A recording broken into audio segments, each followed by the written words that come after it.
Buzganda ушундай жаракалар кетти. Кандай болот эми үйүбүз билбейм. Бирөөгө сатсак өтпөйт азыр мындай аварийный үй болуп калды да. Бул 7-8 жанбыз мисалы үчүн. Бир балам иштейт Россияда, ушунча жанга акчасы деле жетпейт, араң багып атат бала чакасын.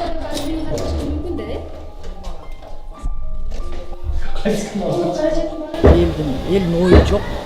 Просто бизнес. Эми үй эле болуп туруп ушул жерге салып атыптырбыз дагы бир элге керек үй окшойт деп ушинтип отурабыз да биз эми үй бар. Жаракка кетип салды. Анан булардын келишип неме кылганда башка жерден үй алып беребиз деп келишти. Мен алып бергенде ал үчүн биринчи мен ипотеканы төлөп түрүп бериш керек. Кандайга булардын эмеси жетпегенден азыр үйүбүздү оңдоп беребиз деп азыр ошо ремонт иштерин жүргүзүп атышат.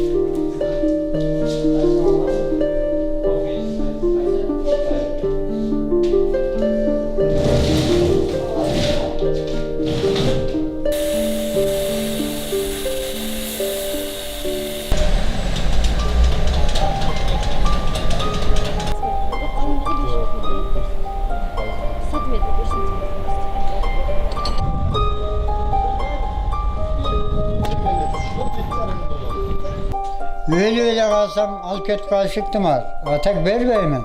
Bolganı. Buna dokumentler, buna tüşünök katta. Buna bende dokumentler mende. Макул болбой жаткан 5 квартира бар эле угловой жактагылар. Алар менен өз ара келишип алдык, түшүнүк каттарын алдык. Анан ошо үйлөрүбүз компенсация төлөп бердик. Ремонт бир-экөөнү ремонтун кылып берди алар. Анан бир эже башка жактан үй алып бергиле деген дедиле. Алга уже үй сүйлөшүп койдук. Биз салып жаткан үйдүн аралыгы 7 метр болот. Бул блогу менен 12,5 метр болот.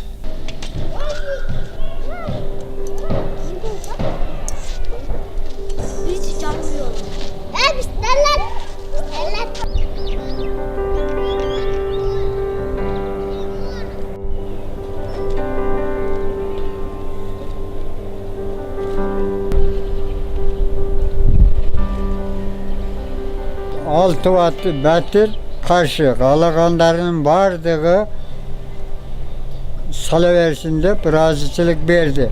Sebebi şu 5 batırdan üyünün bardığını remont kılıp verdi. Bizge mulantı asfalt jasap berdi. Başka stроительный kampanya çıkanda asfalt jasap berбейт da.